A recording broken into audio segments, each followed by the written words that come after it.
So, this is something that I want you all to listen very carefully, ठीक है?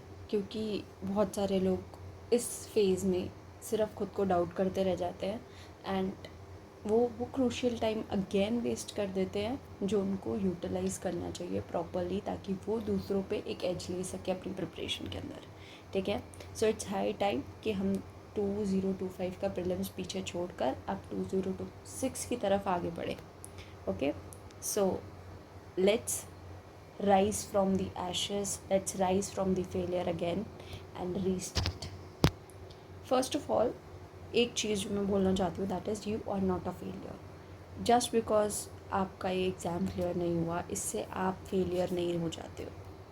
I know जब हम result को देखते हैं या हमें लगता है कि हमारा नाम इसके अंदर नहीं है, हमारा रोल नंबर इसके अंदर नहीं है, बहुत सारे ऐसे भी बच्चे होते हैं जो ये सोचने लग जाते हैं कि that they have never imagined themselves of doing something or preparing for something else other than UPSC.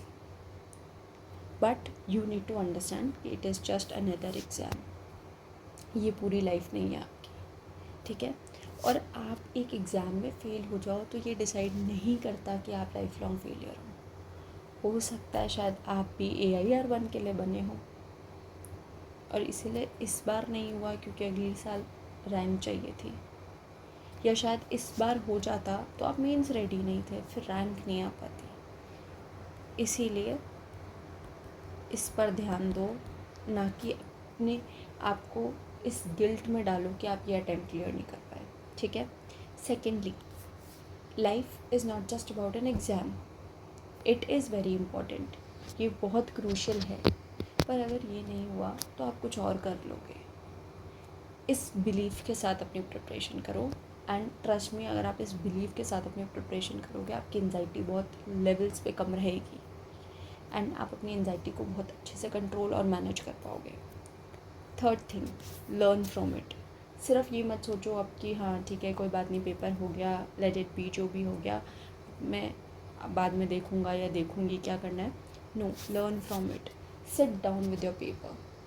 जो गलतियाँ करी हैं उसमें से 5-7 मिस्टेक्स, 10 मिस्टेक्स जितनी निकाल पा रहे हो निकालो एंड राइट इट डाउन. सामने रखो उसको अपने कि आप इनको दोबारा रिपीट तो नहीं कर रहे होगे एटलीस्ट, ठीक है? और एक और चीज़, there are lot of people जिनका एक्चुअल में थर्ड अटेम्प्ट होगा या उससे ज़्यादा अटेम्प्ट्स वो दे चुके होंगे. प्लीज़ अंडरस्टैंड दिस थिंग कि you need to have a backup now.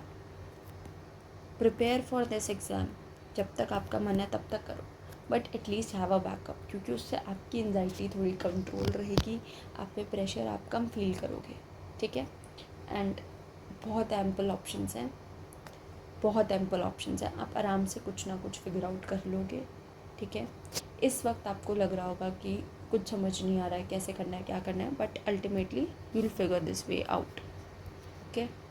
And you will win this time for sure.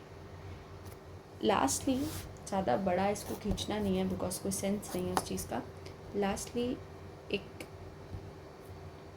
Saying है, कोट है, जो मर्जी कह लो आप, कि जो लोग मेहनत का हाथ नहीं छोड़ते किस्मत कभी उनका साथ नहीं छोड़ती. I know lot of people are saying this time luck था, ये था, वो था, बट रिमेंबर जब आप इतनी मेहनत करते हो ना तो लक आपके फेवर में आता ही आता है.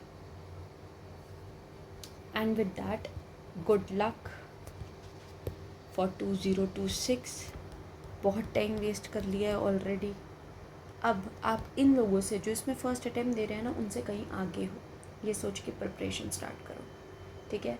आपको गलतियाँ पता हैं आपकी, आपको पता है आपके शॉर्ट कमिंग्स क्या थे, आपने वो प्रेशर झेल लिया है, it's not new for you.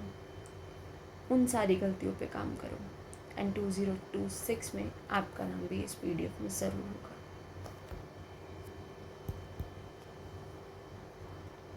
Thank you. Bye bye.